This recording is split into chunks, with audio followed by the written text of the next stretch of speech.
Begoña Gómez, que es la mujer de Pedro Sánchez, está al borde del juicio. Es decir, va camino de ser la primera mujer de un presidente del gobierno en ser juzgada, en este caso por un delito de malversación. Se investiga la contratación por parte de Moncloa de una asesora que habría acabado realizando tareas privadas para Begoña Gómez. De fondo, otra vez, la influencia de la presidencia del gobierno. Y todo esto mientras el gobierno arremete contra el juez Peinado. ¿Como el hermano de Sánchez se acabará sentando en el banquillo también su mujer? Esa es la pregunta. Soy Javier Atard y hoy es jueves, es 25 de septiembre. El Mundo al Día, un podcast del Mundo.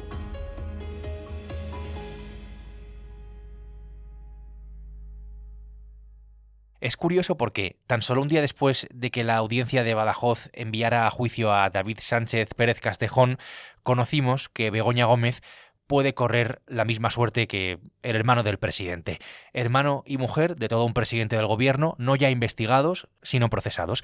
Una situación que, desde luego, es muy grave, aunque ya nada importe, que apunta directamente al propio presidente. Y sobre mi hermano y mi mujer, pues a ver, yo creo que, como he dicho en muchas ocasiones, el tiempo pondrá las cosas en su sitio. ¿Nos toca defender la verdad?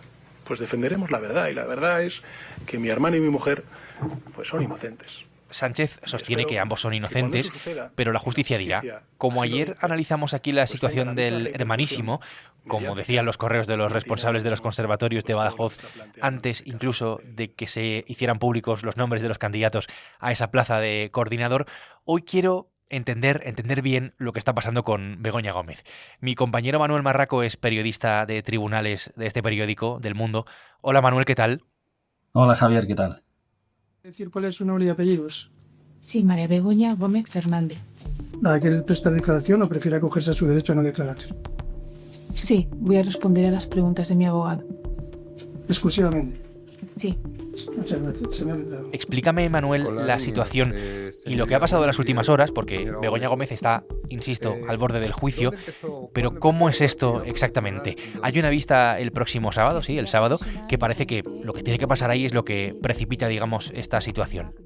Pues lo que ha pasado es que el juez ha mirado el delito que tenía delante relativo a Begoña Gómez, que es el de la malversación, ha comprobado que ese delito se tramita por el procedimiento de jurado, es decir, lo tiene que resolver en un juicio un jurado, y lo que ha hecho es dictar el auto en el que se informa a Begoña Gómez y a los otros dos investigados de que va a seguir ese procedimiento, y les ha citado el sábado para uno de los primeros trámites que prevé la ley del jurado en estos casos. Y entonces, simplemente por aclararlo, porque creo que es importante, ¿esto supone que la mujer del presidente va a ir definitivamente a juicio y que se va a sentar en el banquillo? Apunta que va a ser así. Formalmente la decisión no implica enviar a juicio a Begoña Gómez y a los otros dos, pero en la práctica, cuando los jueces hacen lo que ha hecho Peinado, es que tienen intención de, aunque sea dentro de unas semanas o meses, enviar el asunto a juicio.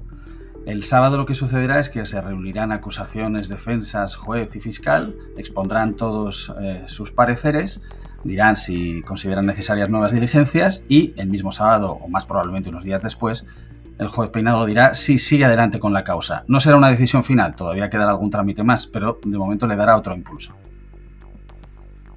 La defensa, lo sabemos, ejercida por un exministro socialista, por Antonio Camacho, tiene previsto recurrir la última decisión del juez instructor de Juan Carlos Peinado. Centrémonos en lo que está investigando Peinado, en este caso concreto, que es una parte de la investigación, insisto, y que tiene que ver con el uso para fines privados de algo público, un delito de malversación de caudales públicos, que se da cuando alguien que tiene acceso a dinero o a un recurso público lo usa de manera indebida, para otro fin distinto al que estaba destinado, para beneficiar a otra persona o para apropiárselo directamente. Esto, Manuel, es lo que investiga Peinado. Sí, esto es una rama de la investigación principal que lleva tiempo abierta en torno a Begoña Gómez. En concreto, aquí se investiga si fue un delito de malversación la contratación de una asesora en la Moncloa para que se dedicase a tareas relacionadas con Begoña Gómez, que no eran solo las de la mujer del presidente de gobierno, sino también las suyas privadas profesionales, principalmente las vinculadas a su cátedra extraordinaria en la Universidad Complutense. Ese uso particular de unos fondos públicos, los que pagaban el sueldo de la empleada pública podrían suponer un delito de malversación. Eso es lo que investiga Peinado. El juez, por seguir un poco con esta explicación, se apoya en el respaldo de la Audiencia de Madrid a investigar la contratación y también en la negativa de Begoña Gómez y de la asesora, que es Cristina Álvarez, a dar explicaciones. El cargo de Cristina Álvarez era el de directora de programas de la Secretaría General de Presidencia del Gobierno, no el de secretaria personal de Begoña Gómez. Cristina Álvarez está también investigada en esta causa junto a Begoña Gómez, pero Manuel, no son las únicas investigadas. Pues además de Begoña Gómez, es la asesora y el delegado del gobierno en Madrid actual, no por delegado del gobierno, sino porque era un alto cargo de la Moncloa durante la contratación de la asesora por parte de la Moncloa. Entonces, una vez que sabemos quiénes son los investigados, qué es lo que se está investigando, para llegar hasta aquí, hasta este punto, hay una serie de indicios en los que se basa el juez Peinado. ¿Cuáles son exactamente esos indicios? Pues sobre todo correos electrónicos que se ha encontrado a lo largo de la investigación de otros delitos. En esos correos aparecía Cristina Álvarez en asuntos no relacionados con la tarea de esposa del presidente del gobierno, sino con asuntos vinculados a la Universidad Complutense.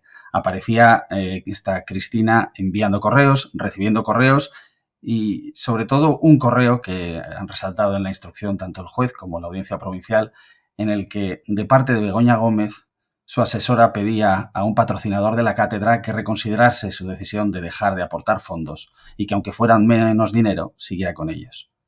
Ese correo electrónico al que te refieres es muy revelador, a mí me lo parece por lo menos.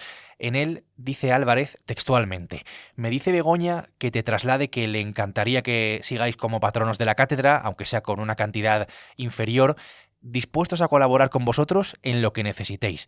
Esta es una prueba, según la audiencia, de que podría haber excedido Álvarez sus funciones y supondría una desviación del cumplimiento de su función como personal eventual de la administración. Una asesora realizando tareas privadas para la mujer del presidente del gobierno.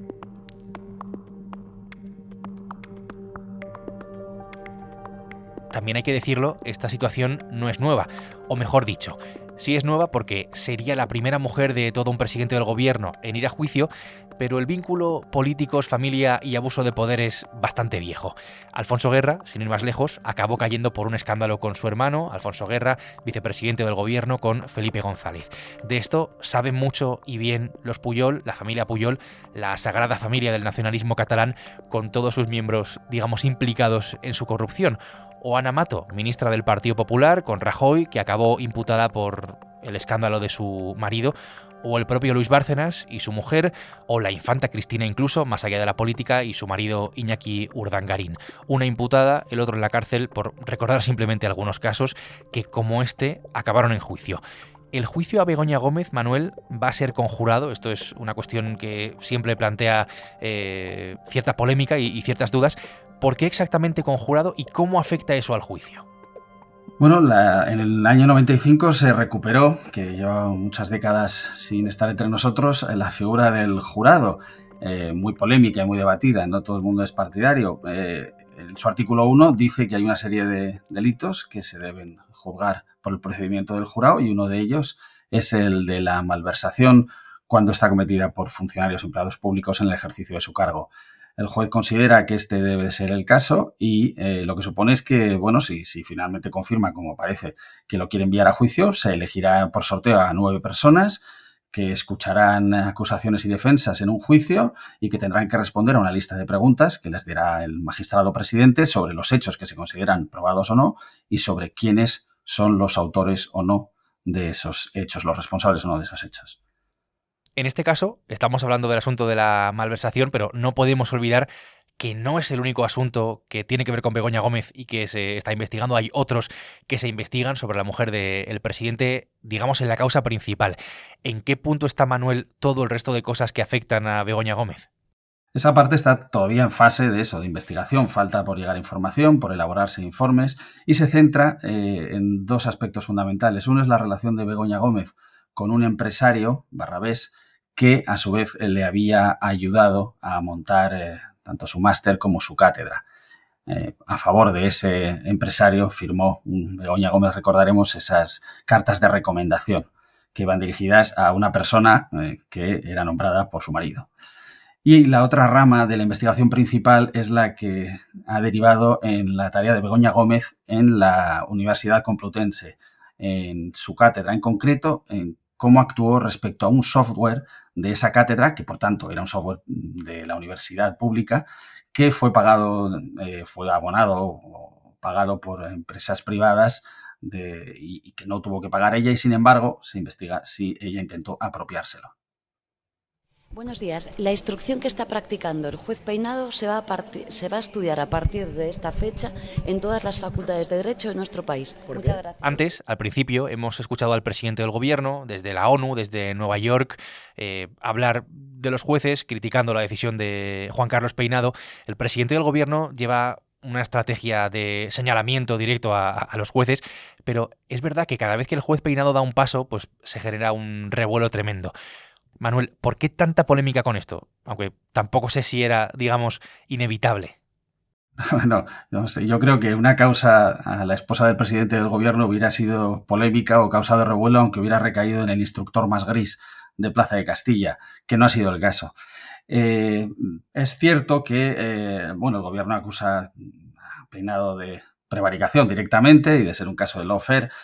En fin, como también dice el gobierno, aunque luego continúa diciendo otras cosas, el sistema de recursos lo resolverá, y de momento es cierto que a Peinado le han corregido la audiencia provincial, aunque le ha dejado seguir adelante con la causa, le ha corregido varios aspectos, le ha cerrado, por ejemplo, la vía de investigación de Air Europa y le ha rectificado también varias decisiones en las que se había excedido, digamos, pues a la hora de hacer registros o de pedir documentaciones, etcétera.